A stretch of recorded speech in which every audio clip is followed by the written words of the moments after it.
Hello, friends, and welcome back to Multitudes. I'm Nicole, and I'm so glad to be sharing this slice of time with you today. Thank you for your presence, and thank you for being here. Multitudes has always been a space to hold the many layers of being human, our identities, our creativity, our questions, our work, our healing. And this is a message for anyone who feels like they're in a liminal space right now of their lives. I want to speak to that place between the no longer and the not yet. It's really hard to sit in the space of not knowing what you're going to do next, but knowing you're ready to move on from wherever you are. It can be so uncomfortable. We just want to be on to the next thing and fully in it. I think there is something about this belief we carry where we tell ourselves, once I just know what to do, then I will just do it and it will be easy. Culture, society, capitalism, they all instill a pressure to always be on a path because the liminal space signals uncertainty, and we are so uncomfortable with uncertainty. But this is a reminder for you that the liminal space is necessary. This space in between is part of life itself. It is all part of it. Even in our biology, our evolution, it's where the seed can be born. We all came here through a period of a liminal phase. We survived gestation, the idea of the pregnant pause. There is so much possibility in the liminal space. If you think about how you came here, you did not even come here immediately. You were first a thought or a desire, a wish, a plan.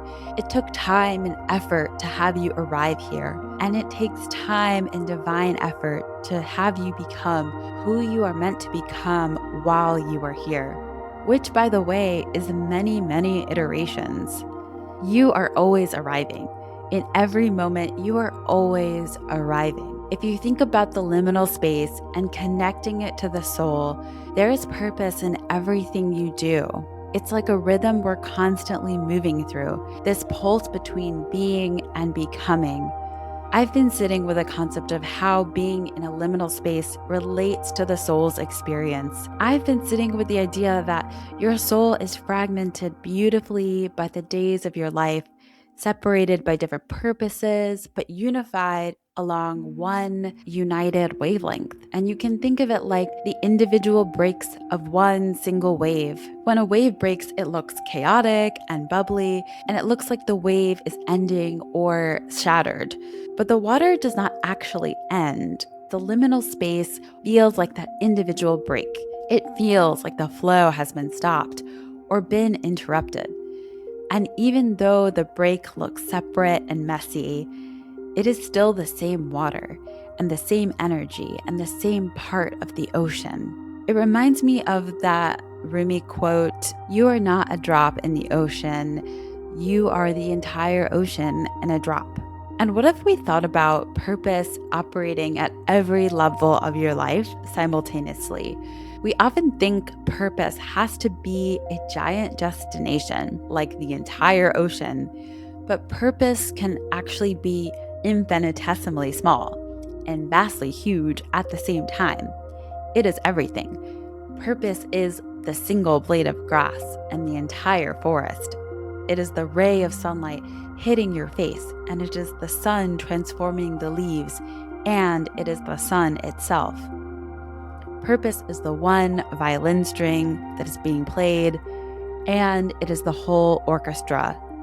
When you realize the nature of purpose, that it is both the tiniest detail and the biggest picture, you can realize that even in the stillness of the liminal space, you are fulfilling a purpose that is both individually compartmentalized and completely whole. Because purpose exists in every tiny detail, whether you call it the intelligent design of your life, your soul's journey, you as a manifestation of the divine. Can you trust that each moment is part of your purpose? And in that moment, there is its own perfection.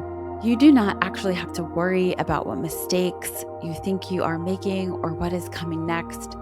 Even the not knowing of this liminal space is perfect. I love this William Blake poem, "To see a world in a grain of sand and heaven in a wildflower. Hold infinity in the palm of your hand and eternity in an hour. There's learning and wisdom in everything that you are wrestling with right now.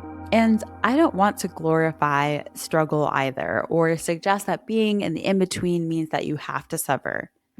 I don't want to live in a world where struggle is a prerequisite for growth. But what if we can reimagine our in between spaces as divine in their own right? The liminal space is not the enemy at all. It is the soil and the experience. When we think about a plant growing, we don't judge the seed for taking root and waiting to sprout. We accept this as its perfect design. So why can't we apply this to our own lives? And if you think about a seed as it's waiting to sprout, you aren't judging it. You are allowing it to be, letting nature and divine timing and time do their thing, and trusting that it will happen for the seed and it can happen to you. We are nature, and this idea can apply to us too, that we can be in the flow of life too, which includes these liminal spaces, knowing that they are also part of our path and our purpose.